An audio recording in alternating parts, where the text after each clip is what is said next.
Hey, Grampian Nation, welcome back. Here we are again, and we're going to talk to Tanner Haas. He is a four-time founder, a three-time author, and he's not your average Grampian guest. Hang on for Tanner and Freedom Chat. In 2013, I coined the name Grampian, and I gave it to your host, Jim Tracy. Hey, Tanner, welcome to the show, man. It's good to see you. How are you? Good. How are you, Jim? Thank you for having me on. Very well, thanks. So, you gotta you field a lot of questions about all you've done and how old you are. So let's just knock that out of the way right away. How old are you, man? I'm 26 years old. 26 years old. Now you've founded four companies. And as I remember, a nutraceutical company, a product that tested for autism, which we're going to talk Correct. about, SEO and digital marketing, and now Freedom Chat. Yes, sir. You got it correct. Yeah, and you've got some books that you've done. Yes, they were. I wrote my first book when I was 18, wrote my second when I was 19, third when I was 20. They all relate to motivation, but not just like your average get rich quick type motivation. That's not, I don't believe in that stuff. They were all entrepreneurial stories, how Elon Musk started a company, how much he had to persist, stuff like that, like real world applicable learning lessons for people. Yeah. Yeah. All right. So I'm going to go through this entrepreneurial journey. There's some things in there that fascinated me. We had a story about you eating raw eggs and protein powder out of your living in your car. Is that accurate? Is that really true? Yeah. Yeah. I moved to live on my own when I was 18, and I wrote my first book to help fund the business. But as anybody who's written a book knows, it's not as lucrative as people think. You don't make that much money. I'm not a J.K. Rowling. So, Yeah. I struggled with my nutrition company. My power was turned off. I drove Uber on the side, and I literally ate my own raw protein powder because I already paid for it. So I'm like, okay, yep, I just get some of that shipped. I used to have eggs, but then my power was turned off, and I was okay, I'll keep eating eggs, and it was raw eggs. And then very occasionally, when I wanted to indulge, I would get some canned tuna from CVS down the street. So no, it's no secret why I was single during this time. Who the heck wants to be with somebody that's their daily diet? Yeah. So yeah, that's a true story. Yeah. So tuna's better from the dollar store, I think, just so you know. Shoot. I don't plan to go back to canned tuna anytime soon, but if I do, I'll check All out the right. dollar store. Okay. The nutraceutical company that you founded, where'd you get like the science to begin that? So I was super into nutrition and bodybuilding at this time, honestly. This was the least thought out company I've ever started and will ever start. It was just me at 17, 18. You know, I really like fitness. I want to start my own company. I really like to work out.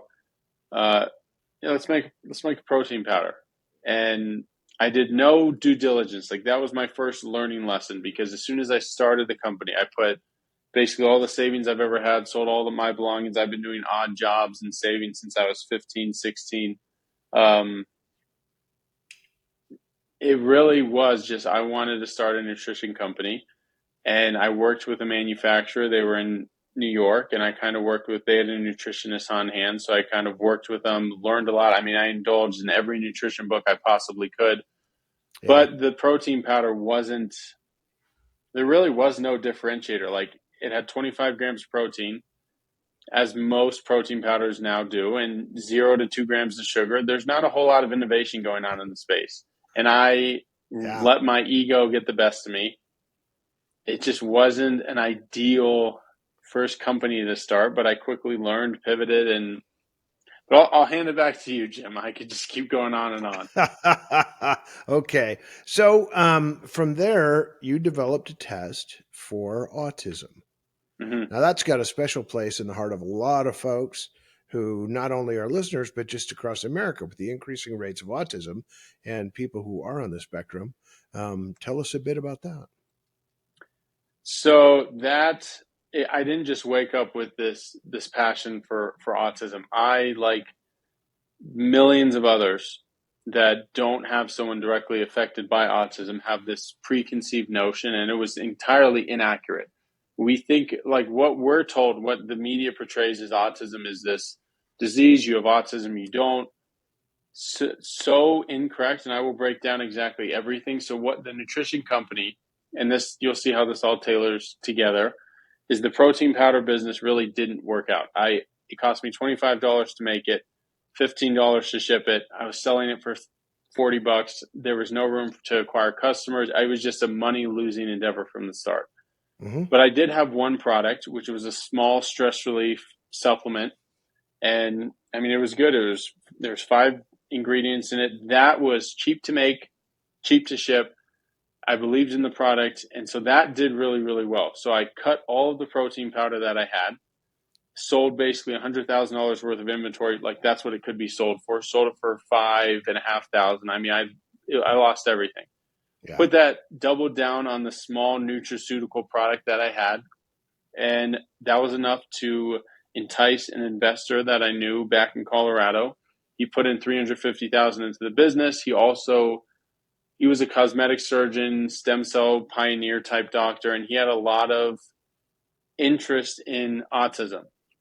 And he was like, "Well, Aha. could you sell this product?" And so we kind of worked together. We released something called Spectrum Plus, which was a supplement specifically formulated with individuals for individuals with autism. So that was my first introduction into the space, because there's a lot of research that shows that stem cells can help individuals with autism, but it's not a one type fits all solution.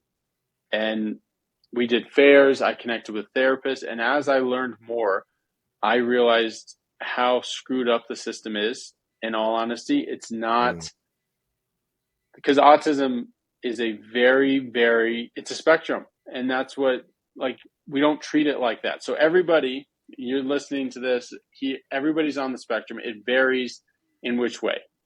Yeah. And so the test, it was called Reveal. It was an online autism test. So I sold Fatoria Nutrition, but I still had a lot of connections from the supplement Spectrum Plus.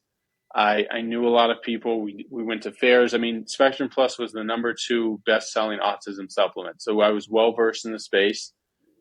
And I partnered with some licensed therapists that I knew, some wholesalers that sold Spectrum Plus, and we crafted a 36-question test that would divide test takers into their behavioral, psychological, and social. Because autism, like, it really is disgusting. When I started to look at it, it could take 2 years for people to receive a diagnosis. And usually the diagnosis could be, yes, you have autism. No, you don't. Okay, well, what do I do now? Like, what does my son or daughter do now? Because I've Yeah. met some of these parents. They were struggling. Like, they really It are creates struggling. crisis. Yeah. It It does. It really creates does. crisis.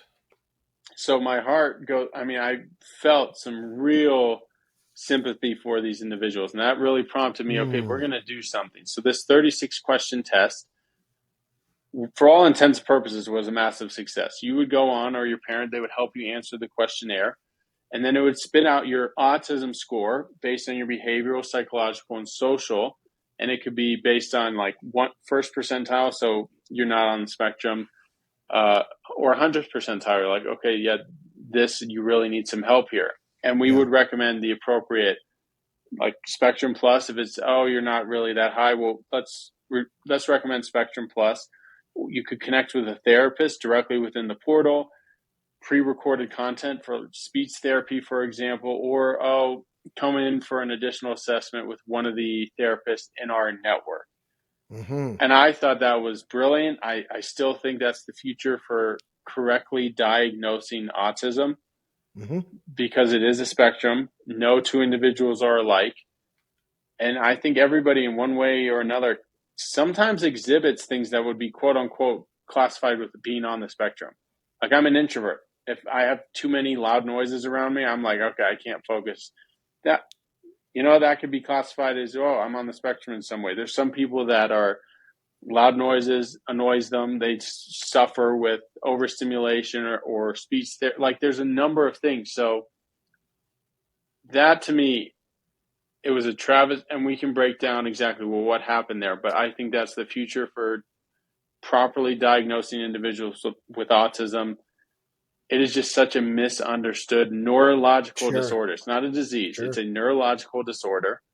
And it's just a shame how it's been mischaracterized, misclassified, inappropriately labeled as what does and what doesn't cause autism. So Yeah, you still got a I heart for could, this, don't you?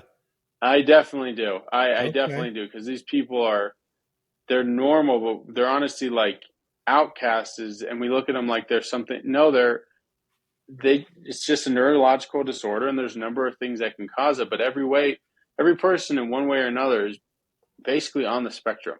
Yeah, yeah. All right. So you go from there. I mean, you kind of didn't have all of the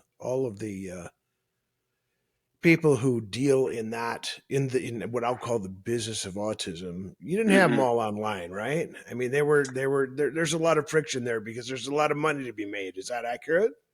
Yeah, that Okay. is accurate, and that was what was most sickening. Is we were honestly just trying to help as many people as possible, and Yeah. so we connected with the therapist that I trusted, and thought could do a good job.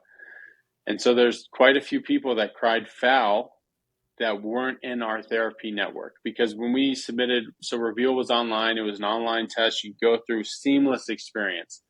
You Yeah. would be able to connect with a therapist directly within the portal, see recommendation actions to take right then and there, schedule an appointment time to meet with somebody in person. And we were cutting the time. It wasn't 2 years, it was days or weeks. Yeah. But there were a lot of people that cried foul and, no, you can't do that. No, you can't do that. And that was my first like eye-opening experience. Was, what do you like? It is a business. No, it doesn't matter who's helping them in what way, shape, or form. It's, how am I going to get my cut? And that Mm. was honestly disgusting for me to see, because all we wanted to do was help these individuals. And we were giving away the test for free. We were just, it really was just a passion project for all of us involved, because company I sold to was a stem cell company, and they were running clinical trials for individuals with autism. It shows that it can help reduce brain and gut inflammation, which is oftentimes associated with autism. And I thought we were doing an incredible job, but a few people cried foul, sent some very intimidating letters. And at this time, I'm 22, just turned 22, having just sold a company. You get all these threatening letters from people. We're going to do this. We're going to report you. It was very intimidating for me. Yeah. Okay. So you moved on and you moved towards SEO and digital marketing, I Correct. mean, that sounds a little bit more natural for 22-year-olds. That was definitely using my skill sets, because when I sold my nutrition company, all of our sales were online marketing, Google Ads, Okay. Facebook and Instagram, uh, Pinterest. I mean, I did everything, and I worked with marketing firms before then. So I would watch what they did, what succeeded, Hmm. and then I kind of took what they did, add my own flair for writing, and I knew my product better than they knew the nutrition product. Hmm. And so moving into SEO, digital marketing, I mean, that was a natural move. But another way to sort of prove the Uber story, and I couldn't make this up if I tried, is my very first client for marketing and SEO was an online pharmacy. This pharmacy, I worked with them in January. They sold in September. The same guy that called me out of the blue right after Reveal it was shut down because they forced my hand. But the same guy that called me asking if I knew how to make a website and could I assist was the same guy I picked up an Uber 5 years ago. Oh, cool. And that was my side hustle because I was struggling. So I picked him up and we kept in touch. And then he asked me, well, I'm starting another online pharmacy. I say another. This guy sold a pharmacy. I didn't know this at the time, to CVS. He had 400 million in annual recurring revenue. So super smart guy. Yeah. Asked, do I know how to make him a website? Yeah, of course I do. I charged him 5,000. I didn't even put any thought into it. I'm like, yeah, I'll do it for 5,000. And then it turns out, well, when you make a website, you need more than a website. You need SEO. And I learned SEO because for Fattori Nutrition, we paid for some of the most expensive SEO software, which for people that don't know, that's search engine optimization. How do I get you on page one of Google? Yeah. So he needed a website. He needed some SEO work. He needed, you know what? You need social media. You need marketing. So I basically turned that one client. That was the kickoff for the business. And it's Uh-huh. just crazy how things happen because we had 10 clients paying us to make a website, do their marketing before I even created a website for us. Like for Zeek SEO is what the company was called. They're calling us asking, can we make a website for them? I didn't even have a website for them to go to look at us. It was purely word of mouth, purely trust. That was a lesson in business is you're like word of mouth. If you do what you say you're going to do, that will carry you a lot farther than some paid marketing because I mean, it really was incredible. I'd make a website. He'd recommend us to somebody else. We'd make a website. It was a lesson that just stick to your word. Like I mean, what people think of you, it matters. Trust beats slick every time, doesn't it? 100%. Maybe in the short run, slick might get you in the door, but trust is how you're going to build a sustainable business, sustainable relationships. 100%. I'm going to put that on a t-shirt. Trust beats slick. Well, it sounds like you're going to start a business around that, so I'll take my royalties when it starts. But let's Let's get into talk after Freedom the show. Chat. Yeah, I'm spent a little bit of time in telecom space, so Freedom Chat is what brought me to you, Mm-hmm. and I heard about this end-to-end encrypted chat, Mm-hmm. and this is, I mean, we're living in a Telegram world, and Mm-hmm. Telegram is like supposed to be an encrypted chat. Is that accurate? Ish. Partially. There is so much ambiguity in the space. That's really what prompted me to start Freedom Chat. So you brought up Telegram, so let's break it down because I mean I like clear, concise, like don't tell me why you're different, show me why you're different. So for Yeah. Telegram, for example, they don't have end-to-end encryption by default. They say strong encryption.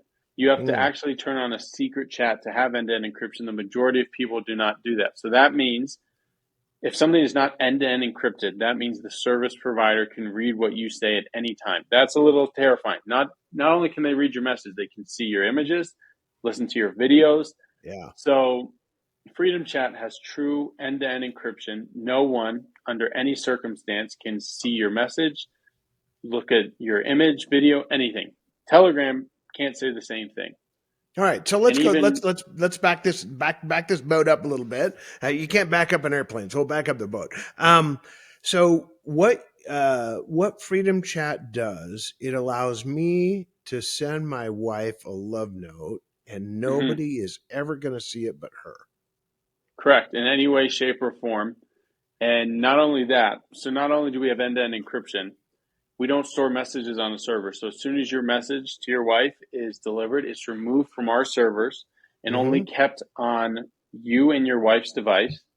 And then we took it a step farther, is we have no commercial use of user data. So a lot of other apps like Telegram, they'll store that message, that love letter you sent to your wife. It's Mm-hmm. on their server indefinitely, which means, you know what, it is Great. possible that a breach in 5 years, 10 years, 2 years could come out and reveal what you said. Mm-hmm. And the other aspect is, do you have commercial use of user data? And a lot of companies, WhatsApp, I mean, it's terrible. If you message somebody and they say it's end-to-end encrypted, it's private, but they take every piece of data they can, who you are, who you're talking to, where you're located, your device, IP address, all that, and then serve it up for some ad purposes. Are you actually communicating privately? Or I don't think the answer is yes. I think in order to communicate privately, not only does it need to be end-to-end encrypted, it needs to be removed off every company's server. So it's only Mm-hmm. managed on each user's device. And you should not have any commercial use of user data. You should protect users' privacy. It's not just the content of the conversation, it's everything that surrounds it as well. So in that regard, I don't think any company really is on the same level of Freedom Chat. We also prevent screenshots, screen Mm-hmm. recordings. You can edit, unsend, self-destruct anything. And then we don't support linked devices. Linked devices means that somebody can log in with your phone number on 5 other devices, which Uh-huh. some people, I want to log in on my iPad. Okay, that might be convenient, but there's research that shows vulnerabilities in that because there are some Russian and Chinese phishing attempts where they'll log in with your phone number on another device, far away, obviously. They redirect the SMS message. Now they're in on your phone and they can see what you're sending. So it is so much deeper than what these companies portray it as. If you go to Mm-hmm. WhatsApp, everywhere on their site, message privately, speak freely, message privately. It's like they shove it down your throat. If you actually pull back the curtain a little bit, dig into it, they're full of crap in all Yeah. So let honesty. me And ask you a question. Who is WhatsApp owned by now? exactly, Meta, Facebook, Instagram. Do you really think Oh, that Facebook will let you speak and message privately? Like, come on, I'm people. I'm guessing not, man. I'm really guessing not. As much as Zuckerberg loves us, he loves his money more. He cares for you deeply. I mean, if you All fall right. for that, like, come on. So if I have Freedom Chat on my phone and I send a message to someone else, do they have to have Freedom Chat in order to receive that message? They do, and there's a very specific reason. Is security always resorts to the weakest link. So if Mm, you send a message and you're on Freedom Chat and somebody else was on Android or iOS, well, then we would have to defer to the weakest link, which means that now we would have commercial use of user data, or those companies would. It wouldn't be end-to-end encrypted. It has to be in a straight line, so to speak. So we control hmm the user experience, but you'll be able to see very easily which one of your contacts are on Freedom Chat, which are not. You send them an invite. We'll always have a free version. Um, we've made it very similar to these like what users have come to expect. hmm It is a very sleek, intuitive, user-friendly experience. And if you don't believe me, download the app, send 10 messages, and I guarantee you will not want to use another messaging app. It's just, and that's why we've had to work so hard at it, because I will tip my hat to Telegram, WhatsApp, iMessage. They've made it look very fun, sleek, sexy, and they've spent hundreds of millions, billions doing that. So we had to bring our product up to par with that. hmm But when you're truly messaging privately and you try to log in on another device and it doesn't work and you can unsend something at any time, it feels better. And it's not to say that everybody has something to hide, but you know what? I like to be able to message my wife privately. I like to send pictures of my newborn son to my grandparents, mm, my parents, and for not sure. worry that this is going to get out there, or my credit card or social security number. It's just doesn't mean you have something to hide. It means that you value the privacy of the spoken word, and that's what we're trying to give people. We want to give people their privacy back. So this really is about privacy, isn't it? It really is about privacy. I don't want to live in a world, and that's why I don't have social media, is I don't want to live in a world where nothing that anybody says is private. How many people's lives have been ruined because they sent an image or video that Hmm. was a little promiscuous, that was meant for a significant other, that was leaked, or they sent a social security number or credit card. Yeah. Um, and identity theft, like, where do you think these people get your information from? Do you think no, it's usually you send something, it's not secured, you send it, hey, here's my credit card, take a picture. Well, then that gets out. If it's not end-to-end encrypted, that means it's susceptible to malicious hackers, government officials, the service operator, which, believe it or not, these service operators, AT&T, Meta, these are towns, they have hundreds of thousands of employees. Not all of them are good. It's just, it really is an existential crisis. I think if you don't have privacy, especially, it's going to continue to get worse, then what do you have? If all your health records are out there, if everything you've ever said is out there, I guarantee you Mm. everybody in the world has said something that if it was put under the spotlight, it wouldn't look too hot. Yeah, And you're going to that's offend fine. somebody anyway, right? Any way, shape, or form. You could say Yeah. the sky's blue and you're going to offend somebody who's colorblind. It's like, All the well, brown sky people will hate you. yes, they will. Or the gray sky. If, Unfortunately. if you're in Seattle, you can't stand blue skies. And yes, So, do you save anything on the service at all? we remove all of the content of the message as soon as the message is delivered. So if it can't be delivered, it's stored, temporarily stored on their server, but it's end-to-end encrypted. So even us, the service operator, we cannot decrypt it in any way, shape, or form because the encryption keys are only on your device and the recipient. So the only person that can decrypt the message, has the actual keys to decrypt the message, is on the intended recipient's device. So no, as soon as a message is successfully delivered, removed from our servers entirely, Mm-hmm. and only managed on each user's device. And that, I mean, I'm surprised more companies aren't doing it. I'm not entirely shocked, but it is very beneficial to us from not only from a privacy perspective, but a business model. In Yeah. this arena, one of the most expensive, if not the most expensive costs, is cloud storage. And so Yeah. we kind of negate that. We remove it from our servers. So it's like, let's knock out two birds with one stone. And it just helps us dive farther into our mission, which is giving users their privacy back. Nice. So where'd you come up with this idea? I mean, I'm not a big fan of him, but I will say I love this quote. And it was Mark Zuckerberg that said, ideas don't come out fully formed. They become clearer as you work on them. And Right.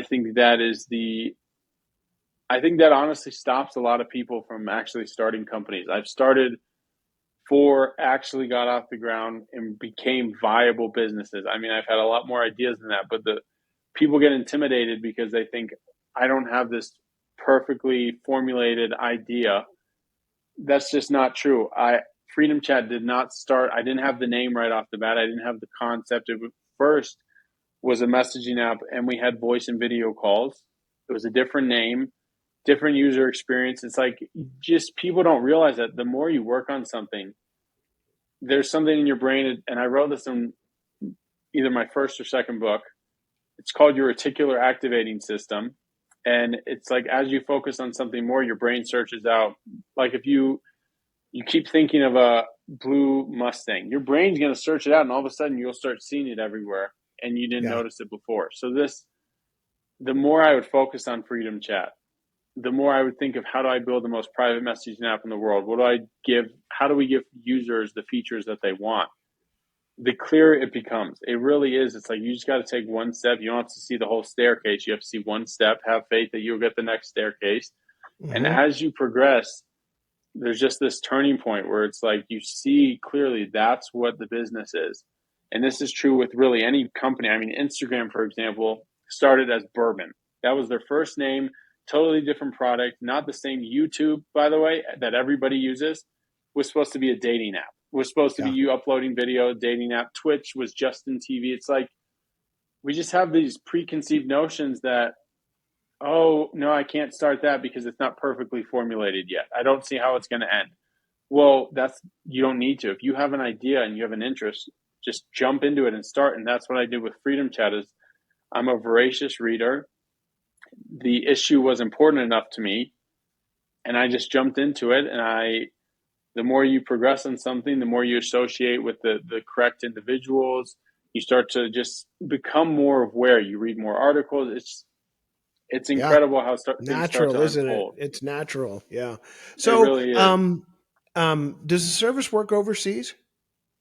You can use Freedom Chat anywhere. Okay. And we So, avoid SMS and MMS, like additional fees. And of course, there's certain countries, I'm not going to, I mean, point them out, but obviously there's certain countries where Freedom Chat is banned, because if it, because that's where freedom is privacy banned. for freedom is banned. Yes, I'm sorry, Yeah. but it's not available in China, but Okay. basically Um, every other country. so, are you an Apple or an Android guy? I mean, because I have to test Freedom Chat more than you would believe. I have 6 other phones, but Okay. primarily my main one is an iPhone.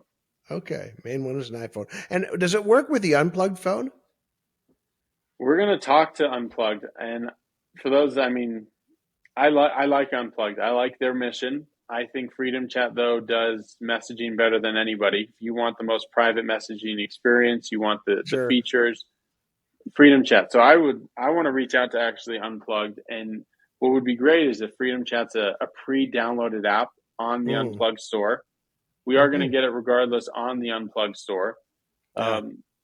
But that, yeah, I What love about what the they're doing over MVNOs? there. So the mobile virtual network operators that are, Patriot Mobile, Pure Talk Wireless, et cetera, et cetera. Those that works on theirs. We're gonna work with them and integrate with them as well. We started with the bare minimum, which bare minimum meaning how do we get 90% of the population that's Yeah. Apple and Android. But a lot of these smaller ones, smaller like Unplugged, um, even Linux, like that we will address. Yeah. So will it work? Yeah. Does it right now? No, we need to do some tweaking and integration on our end. Yeah. So but the mobile network operators, AT&T, Verizon, Oh, it works with any T-Mobile, of them. I thought you meant like any of specifically, them. is it in there? It's not, it works with anybody. I mean, whether you Yeah. have Mint Mobile, Verizon, AT&T, works with any, doesn't matter which one.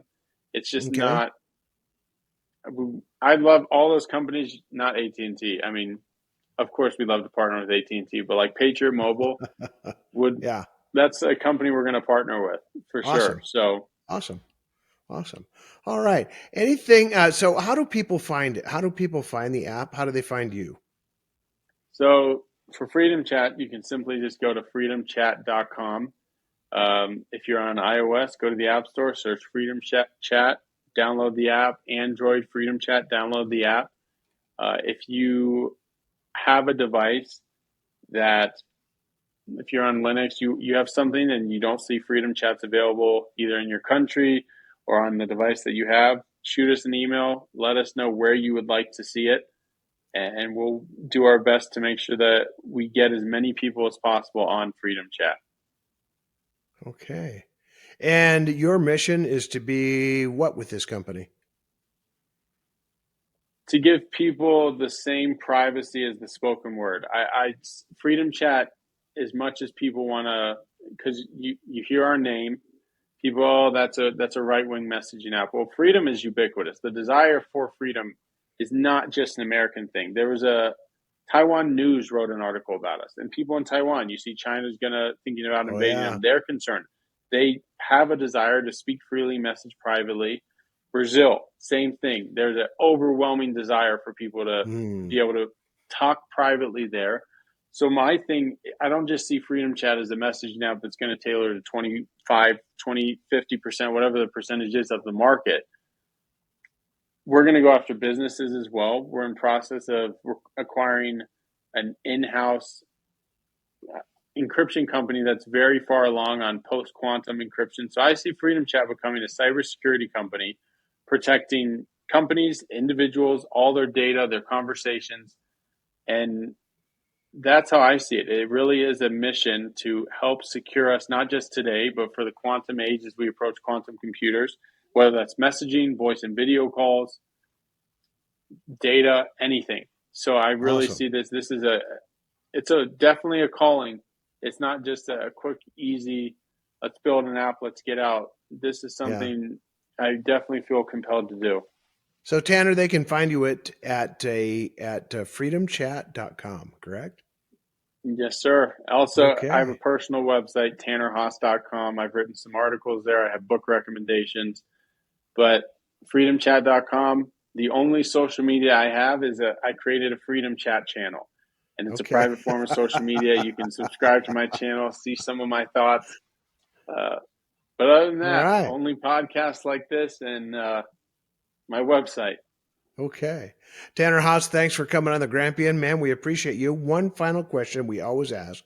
At 26, man, you've already lived a big life. And is there a champion in your life who you want to point to and say, man, they had such an impact that was so dramatic on my life that I just got to give them props right now? Yeah, I think everybody has that like turning point in their life where some person bailed them out, where they lifted them up, where they did something. And I mean the first individual to acquire my nutrition company, Jack Zamora, he not only invested in my first company, Fattori Nutrition, he then became a CEO of a biopharma company and then acquired my company. He's helped Wow. introduce me to so many people. Um, and he's married. He has kids. He's just such a good guy. He showed me the proper way to do business. which is you don't need to screw people. You can do things honestly. You can still get a lot done. Like he has definitely helped me in a number of ways, personally, professionally. So that's Awesome. his shout out, a well-deserved shout out. All right. Well, props to him. So thank you again, people. Go to freedomchat.com, find Tanner Haas, tannerhaas.com, right? Yes, sir. And until next time, you just keep living those Grampian-sized dreams. And until then, this is Jim, and I am out. When you get an opportunity, subscribe or follow wherever you get your podcast.